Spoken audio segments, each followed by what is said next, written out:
Hi, Jim Roddy here from the RSPA. Wanted to chat with you for a minute before we start today's podcast to make sure you're aware that registration is now open for Retail Now 2026, the Retail Technology Channel's #1 trade show, education conference, and networking event. Join RSPA and Retail IT Channel leaders live and in person July 26th through the 28th in Las Vegas at the new Caesars Forum Convention Center attached to Harrah's and the Link Hotels. Now, I'm going to pause here to clarify something. A lot of times when people hear Caesars, they think of Caesars Palace, which is where last year's Retail Now is held. But now for Retail Now 2026, that's going to be held across the street from Caesars Palace, again at the new Caesars Forum Convention Center. Now, when people hear Caesars Forum, some of them think of the shopping area that's attached to Caesars Palace. Now, of course, at the RSPA, we like retail, but we're not going to hold Retail Now 2026 there in the shopping center. Again, we're going to be across the street from Caesars Palace and the Caesars Forum Shopping Center. Attached at the Caesars Forum Convention Center, attached to Harrah's and the Link. They should have just named this new convention center, which they built in 2020, the Liberace Convention Center or the Elvis Presley Convention Center or something like that. Well, now that we've clarified that, let's get back to talking about Retail Now 2026. With nearly 200 exhibiting organizations, Retail Now will be one-stop shopping for VARs and ISVs. And with an expected 1,600 or more attendees, it's the place for extreme industry connectivity. Across just 48 hours, you'll meet new partners and new solution providers who can accelerate the success of your business. If you're serious about the Retail IT channel, you have to attend Retail Now 2026, July 26th through the 28th in Las Vegas. Retail Now is where the industry meets. For all the details and to register at discounted early bird rates that expire June 15th, visit the Retail Now website today at gorspa.org/retail now. That's gorspa.org/retail now. I hope to see you there, and I hope you enjoy this episode of The Trusted Advisor.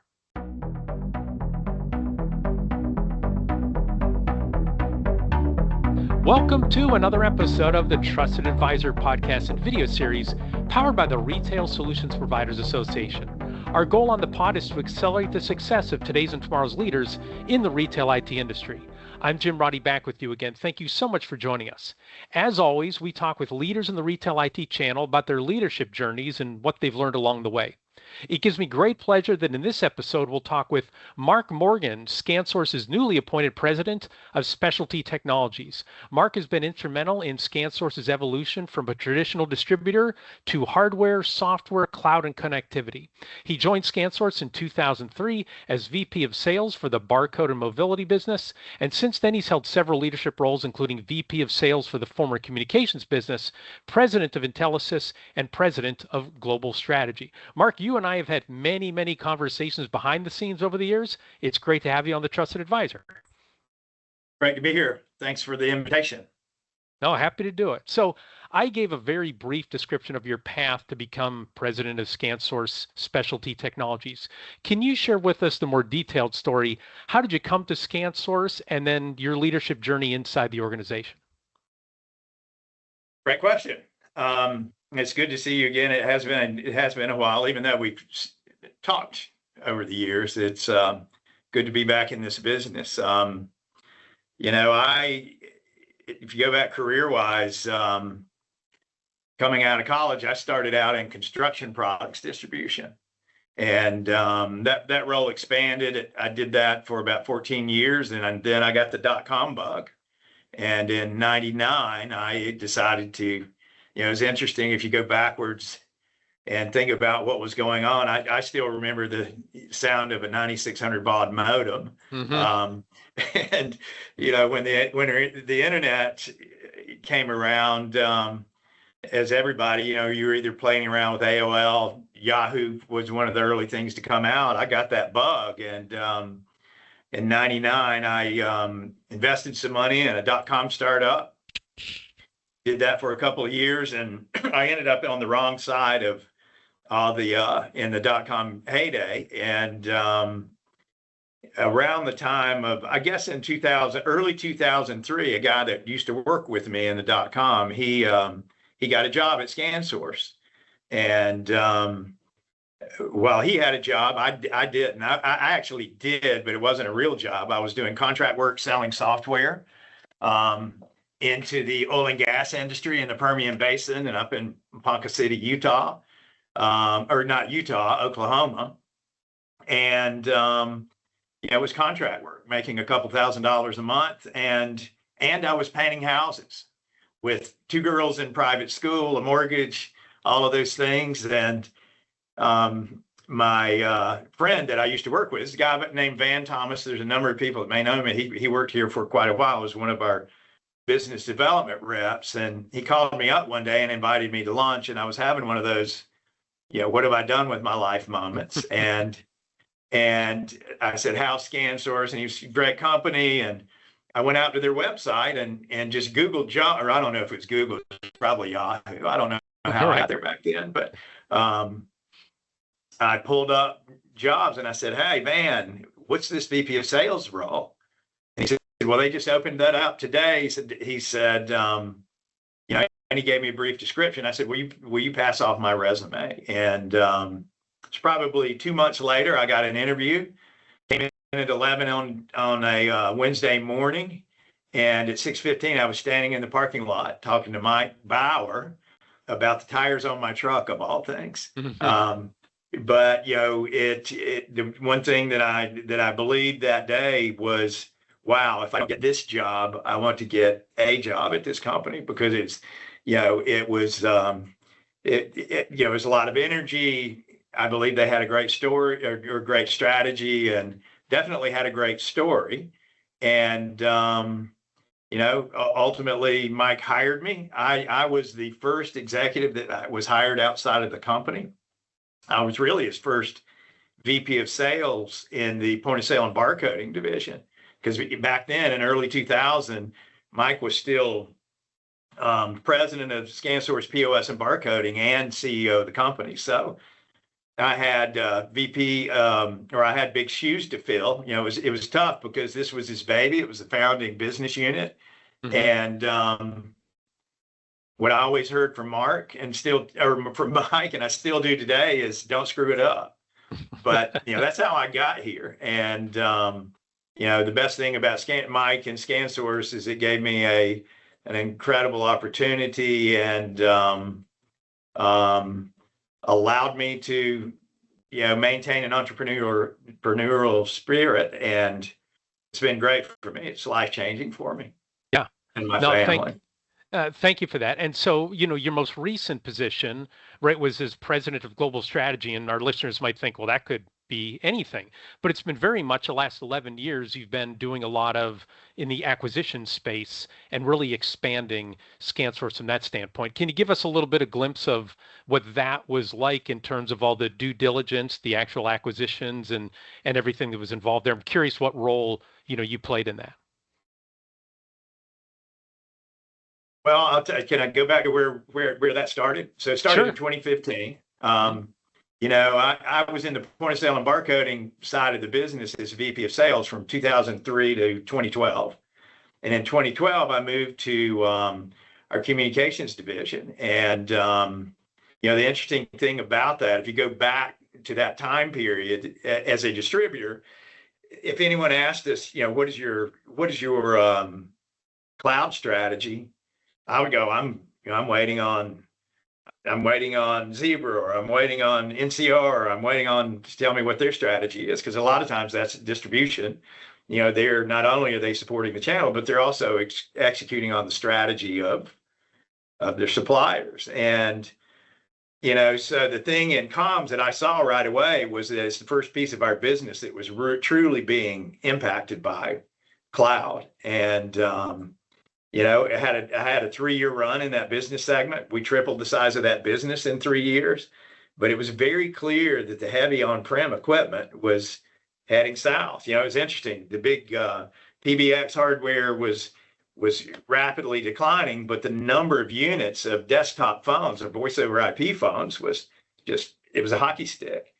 And you started to see these, you had hosted voice providers back then, and some of the some of the dominant cloud players today, Ring and Zoom. I'm not even sure back then, right now, when Zoom showed up, but it was nascent for them. And Mike and I, how did I get into this role? Actually, Mike and I had gone fishing down in Charleston, and I'd left some of my gear at Mike's place in Charleston, and he had been riding around with him in his car, with the gear in his car for a couple of weeks. He said, "You need to come by my house tonight and pick these up. And I'm not going to be there, but come by and get them. They'll be on my front porch." And so in July of 2015, Mike, I went to his house about 8:30 at night, and he came out. And I said, "I thought you weren't going to be here." And he said, "No, my plans changed." And I said, "Well, that's great, because at some point this week, I want to get on your calendar." And he said, "For what?" And I said, "I want to talk about me and the company." And so we sat on the tailgate of my pickup truck for about probably 2.5 to 3 hours and talked about the business, talked about what we saw, what we both saw.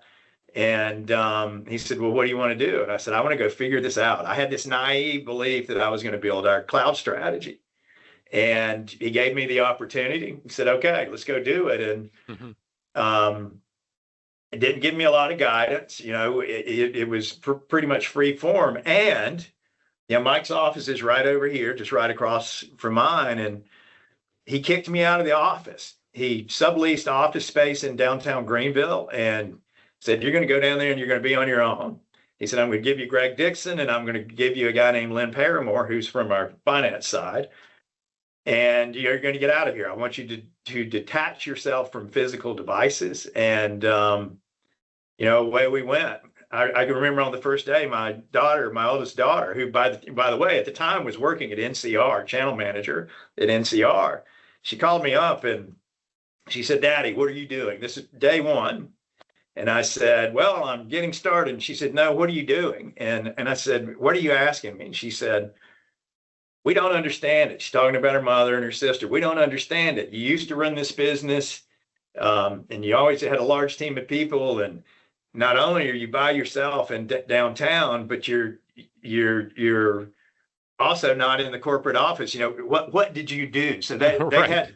they had a little trust in what I was going to go out and do, or they were skeptical. They thought I did something and got kicked out. And Right. It sounds a lot like a suspension rather than a new yeah, division. But it yes, seems like, when you read, there's the pull of the current business, and you do have to set up something separate. It's interesting that's that right. people talk about it, but people rarely actually do it. But it sounds Yeah. like that was the catalyst.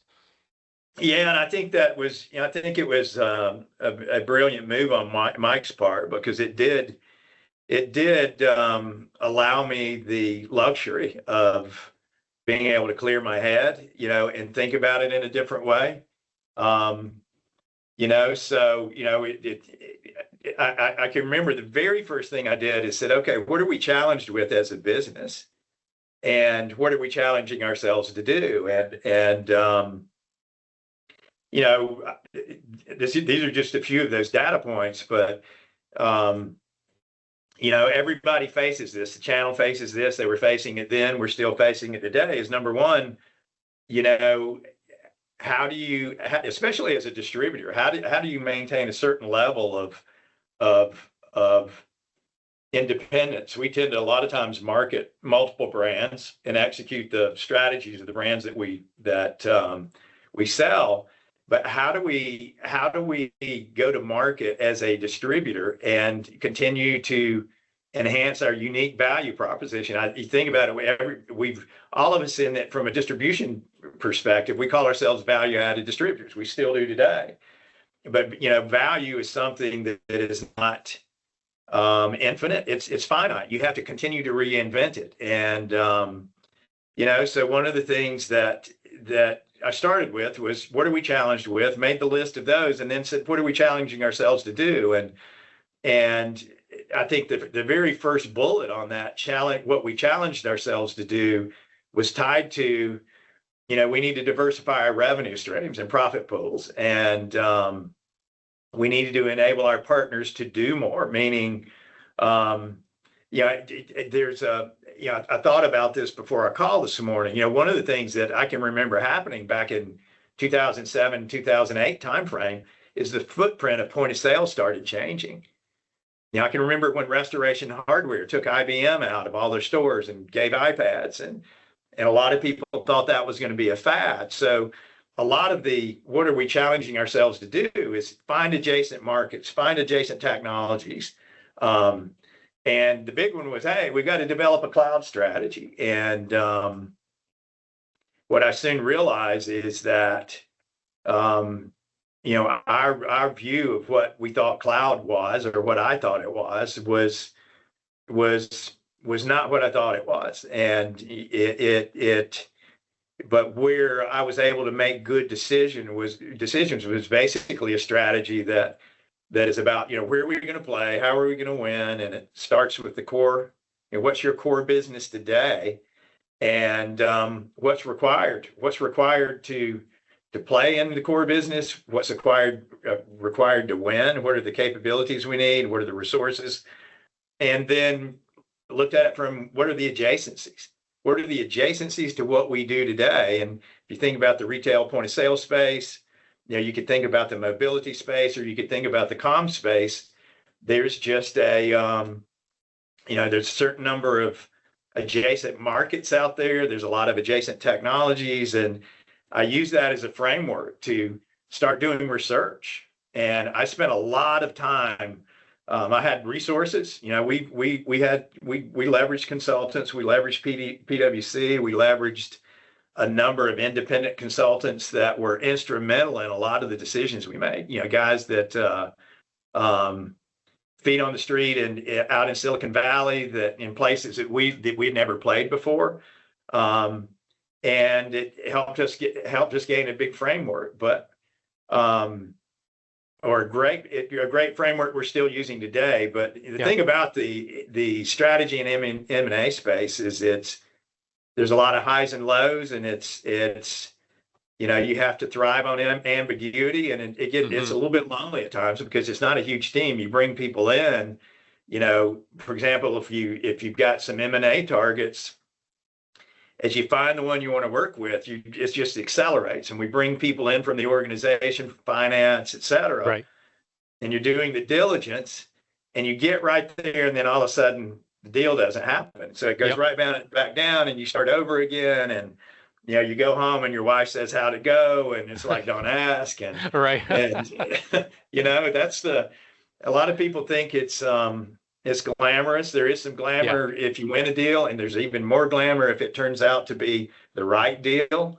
And that's what it looks like. But I've enjoyed it. I did a lot of hard work. We did a lot of great work, and pulled a lot of people in, and we did a lot of great work. But now that I'm back in this role, I feel like I had an 11-year sabbatical.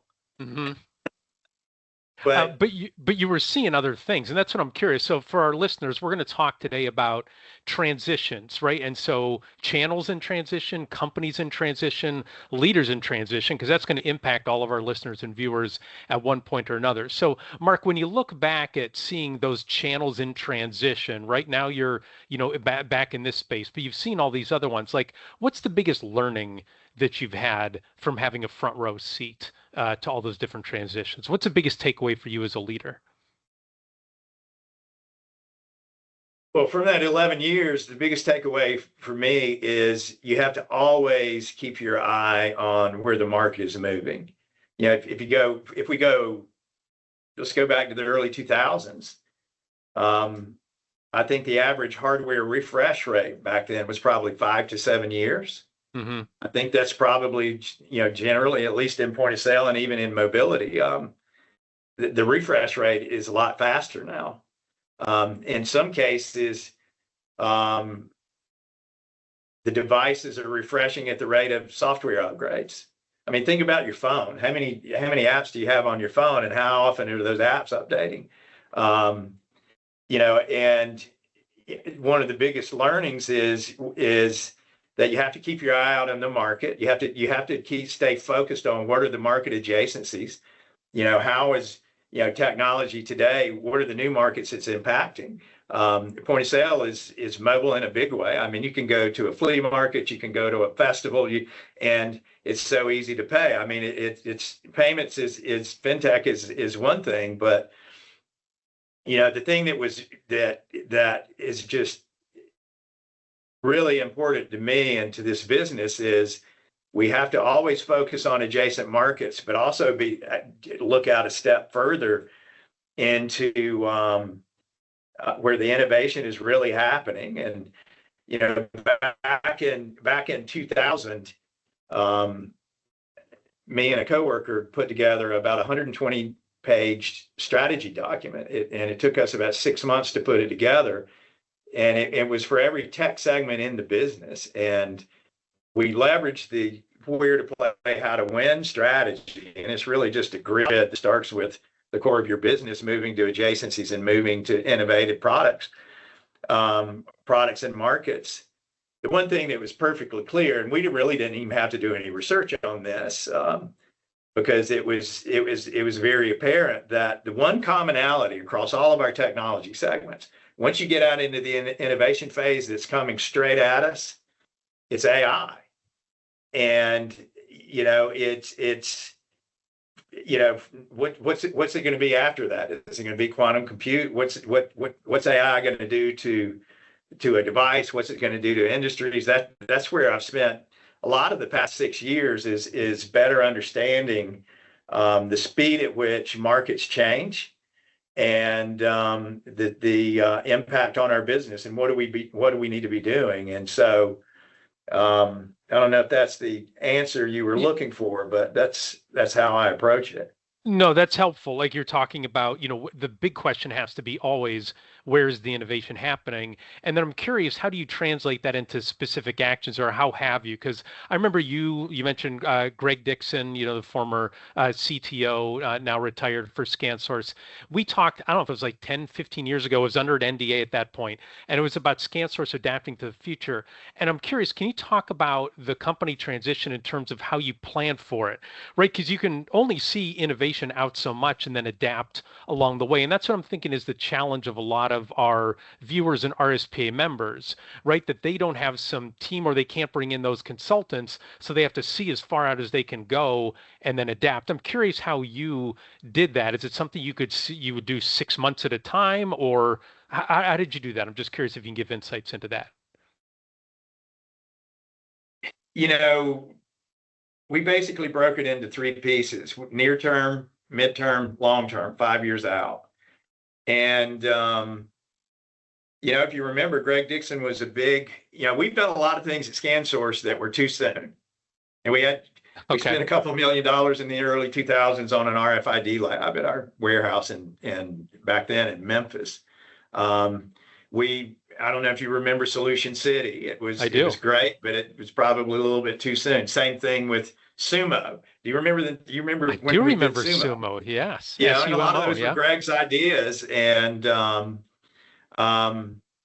everything we did through the lens of the channel. I can remember that I had this kind of mission statement on my whiteboard, in the office downtown, and it said something like this: we want to build or acquire the capabilities and competencies that enable our partners, our VARs, to transition to a recurring revenue model with limited to no disruption in their current core business. It was a mouthful. And the word was transition to. And, as I think about that one today, I think that I was naive. We were naive about that, because it's not about transitioning from one thing to the other, because the truth is the old enhances the new and the new enhances the old. That's I believe that is the reality. Both of those benefit each other. And, so our strategy was focused on midterm, short-term, the here and now, midterm and long-term. And we just started looking at adjacent markets. And we did, and Greg was a big fan of, back then he had a managed retail solution. He wanted to be able to automate everything in a retail store. And it was a little early for that. We had big ideas for it. We looked at a number of companies. We believed that we needed to provide a channel-ready model for managed services.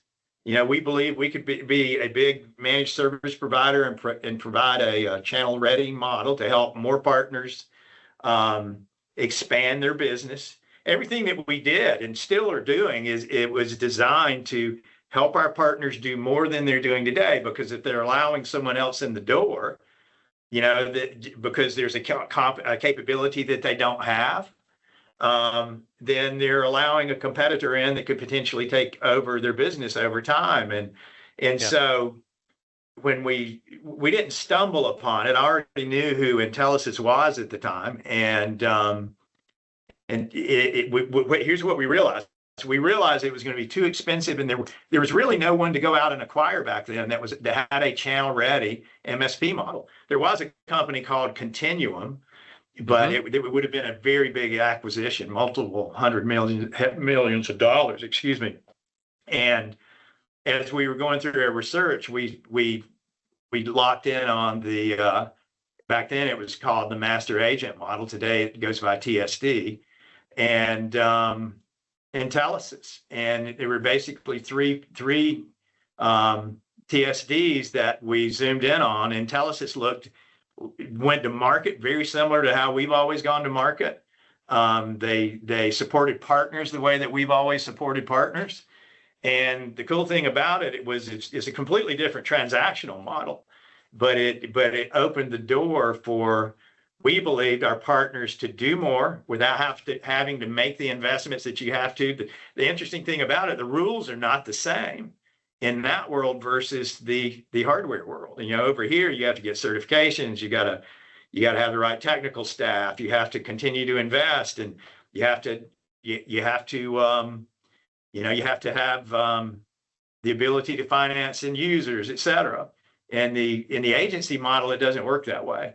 It's similar. It's a supplier, it's a distributor, it's a VAR or an agent, and then it's the end user. The difference is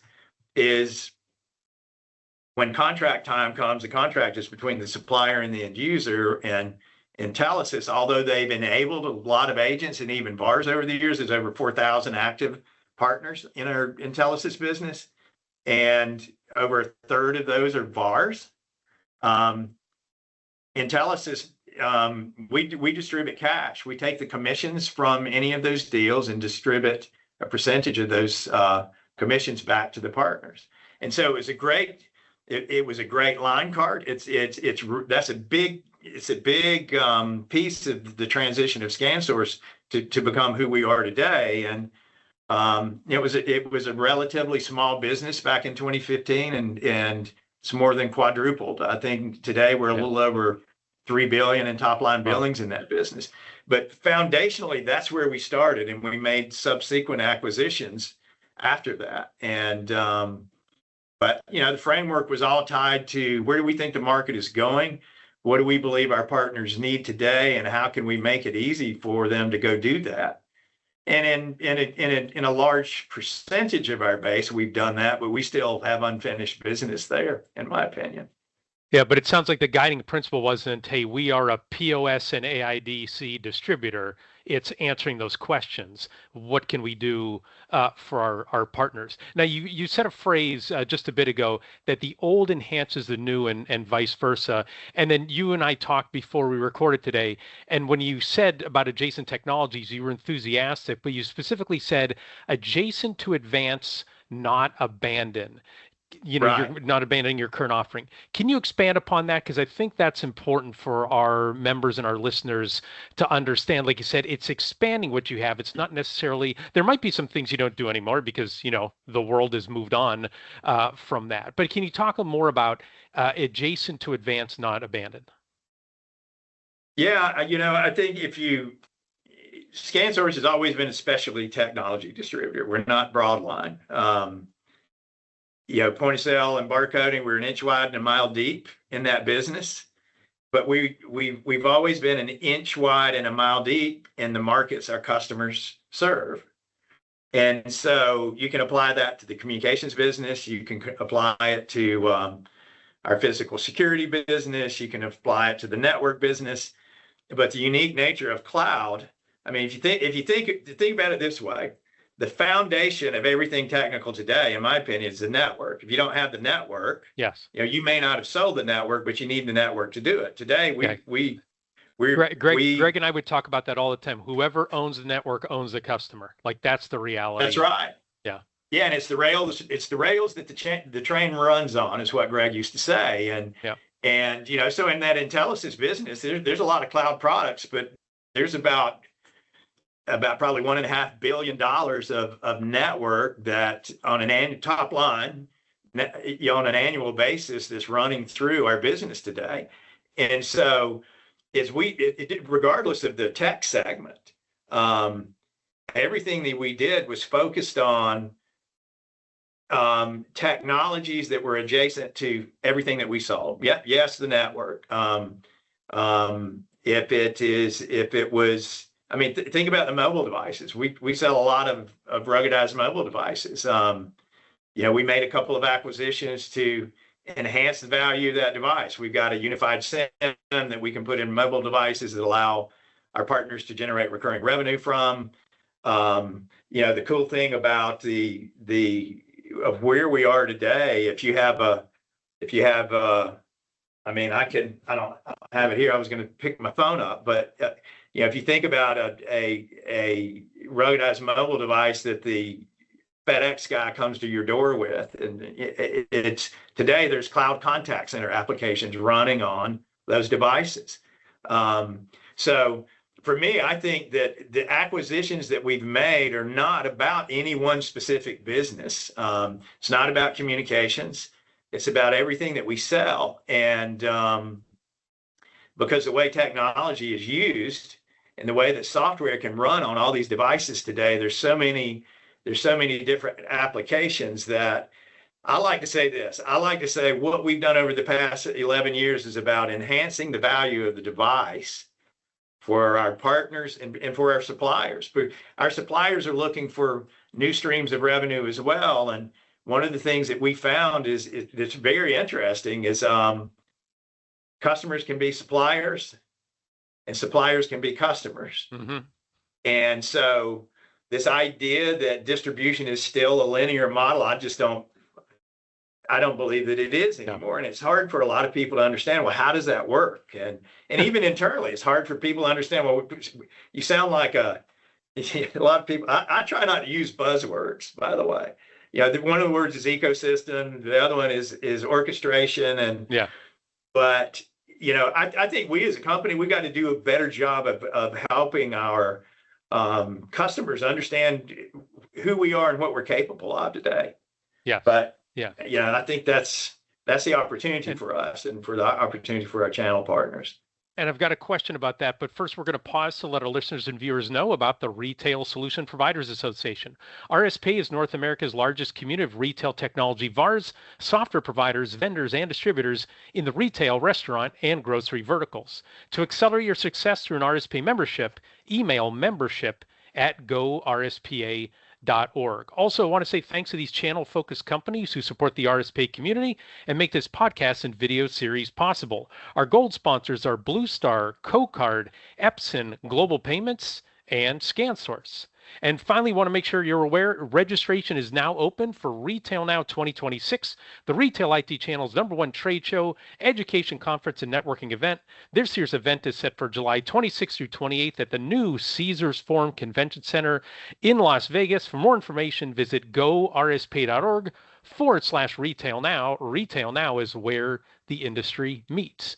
So you were talking about what ScanSource has become and the challenge in communicating that. So a challenge for a lot of organizations in transition in the RSPA is, those long-term customers not knowing that, right? When you start working with somebody 5, 10, 20 years ago, they knew you as one thing, but you have to get them paying attention to, the new and expanded offering.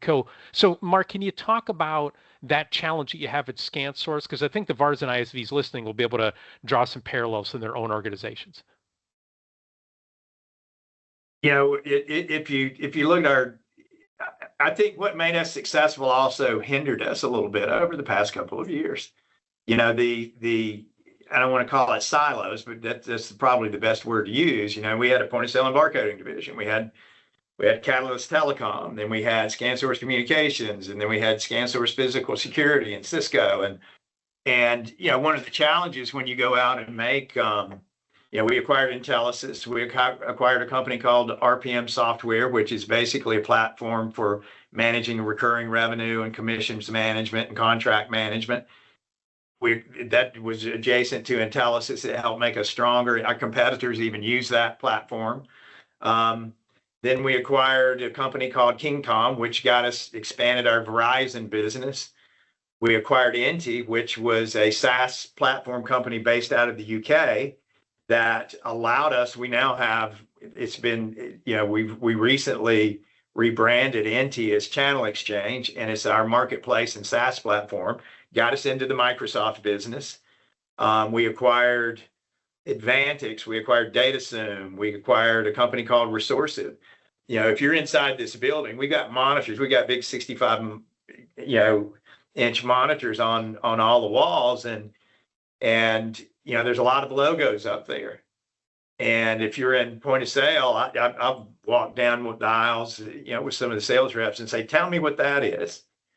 And we got a little bit of work to do there. And if we have work to do inside the building, we've got a lot of work to do outside of the building. Okay. Yeah. But I look forward to helping the channel better understand that. But I think it's part of it is the speed at which we made acquisitions. I think we spent a little over $650 million over the past 11 years on acquisitions, and all but one of them has turned out to be great acquisitions. I'm not going to talk about that one. No, not a problem at all. So it sounds like from a communication standpoint, you've got to make sure internally first everybody understands how everything works together, and then the next step is external, if I'm understanding that correctly. I think the challenge is if you think about how we've served our customers over the past 35 years, I think it's 35 years, 34, the transaction is familiar.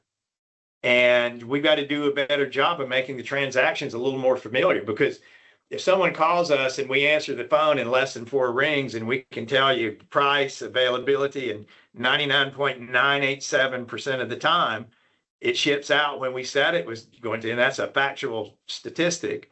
A lot of the cloud stuff doesn't work that way. The speed at which you get quotes is slower, and if you got companies that are struggling to move from a CapEx to an OpEx model, or to even just add OpEx to their business, and OpEx beyond just, a lot of people say, well, I've got OpEx, I've got recurring revenue, and that's most likely annual maintenance and support agreements.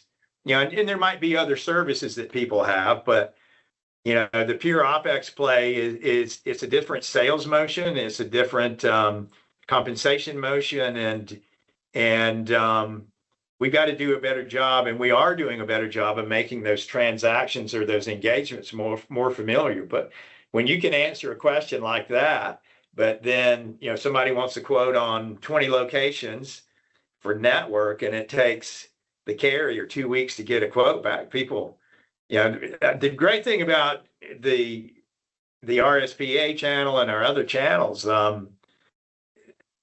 these guys, as we don't let grass grow under our feet. So right. If you can't. But I do think that, kind of back to your other question, you've got to have a greater understanding. I think our biggest competitor today is the algorithm, especially if you're selling to end users. It's the algorithm. And if you're competing with an algorithm, you've got to have deeper relationships with your customers. You've got to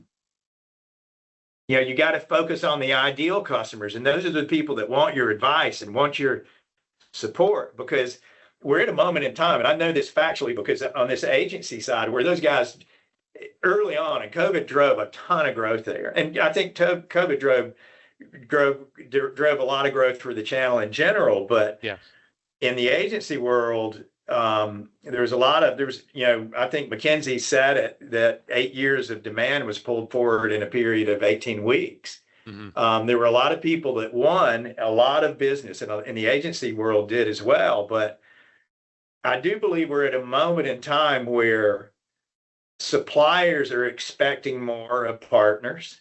And most importantly, end users are expecting more of partners. And it doesn't matter if it's on the traditional IT distribution or the hardware resale side, or it's on the cloud side. All suppliers are looking for partners that can do more and support in a different way. A lot of the cloud companies have, a lot of their support is in, it's offshored. And what I do know is that if we have channel partners that have lost some of their business to other companies, here's what I know is the end user wants that familiar experience of, hey, you're the guy that pulled the cable in my building. You're the guy that installed all this stuff. I know I cheated on you and went out here and bought some stuff from it, but they don't support me the way that you used to support me. I want you to come back. And I think if you focus on those type of customers, we've got to do a better job of saying, hey, if you can't do this today, we can do it with you. We can do it on behalf of you. We can do it for you. And that's how you're going to win, because we definitely are at a pivotal moment where demand is picking up in a big way, but it's going to require our core partners to do more than they're probably capable of today. And why do certain partners not embrace it? I think it's probably because a lot of people say, I'm not going to lose account control. Yeah. And I'm not sure how many of us truly have account control. Right. And definitely when you're competing with the algorithm, right? That's right. Yeah. Yeah, we've talked about on past podcast episodes like that. Customer loyalty is not, they're loyal to their bottom line. I think that's Dan Bratland from Cocard was the one who says that. That's true. Yeah. So Mark, I want to ask at least one question about your leadership transition, but I do want to squeeze one more in just about the general market. And so this is because the perspective you've had and the one that I had back when I was at Business Solutions Magazine, we saw the two worlds. There was like the POS world, was one that also had AIDC. Then there was also the networking MSP world. Many, many years ago, they didn't even know that each other existed, right? And then they would look at each other and they're like, man, you're really strange. Like, I don't know what you do. I don't know what you do. It all looked foreign to them. But I've seen over time that they have been moving together. And I'm not saying they're completely intertwined now, but boy, do we have a lot of RSPA VARs who act a lot like MSPs. And we have a lot of MSPs now who used to be afraid of point of sale. But now that they're like, hey, it's an iPad on a network and all that other stuff, that's a lot of what I'm able to do. And so that seems to be, and to your point of where you could have silos before, now everything is kind of mixed together. It's harder for it would be harder for a magazine, it's harder for a distributor to organize, but that's really the reality where we are, and it seems like it's not going back to where it was. So that was like more of a statement, but do you agree with that? What's your perspective on that? Oh, I 100% agree with that. It just get back to when Greg Dixon was talking about the retail managed solution. We were thinking about we need to be able to do that and enable our partners to do that in 2008 and 2009. Now it's come to fruition, but not the way we thought it would. Right. Right. Because I think software for a while was eating hardware. I think AI is starting to eat software. And but here's a good example. Mike and president of Intellisys and myself were in Northern California meeting with one of the big CX providers, meeting with CEO and his executive team. And I know a lot of point of sale providers don't think that, why would I even think about cloud voice? Well, when you look at the people that are coming into the business, it's software companies that, are running voice now. And the CX side, if a contact center application is running on a mobile device, a ruggedized mobile device, then you have to look at what are my options to do more in that store, in that store that I've been supporting all these years. When we were in Northern California, some of the really cool things that we saw is, this one company, it's a household name. I'm not going to use it. It's, at least in an industry perspective, it is. but they've got some really cool AI capabilities that that's targeted at retail. And there's so many things that there's so many opportunities today for RSPA members to do more than they're doing today, and probably not as much as they realize. I mean, I like to think about, and a lot of people laugh at me inside the building about, there's a legendary story about Instacart but when COVID hit, we still use Instacart today because of when my wife's using it, back during COVID. But if you think about Instacart and how many different technologies are involved there, I mean, there's chat, there's texting, there's Google Maps, there's network, there's scanning applications, there's all these different things that are going on with a person that's pulling into the parking lot that chooses to go pick your order.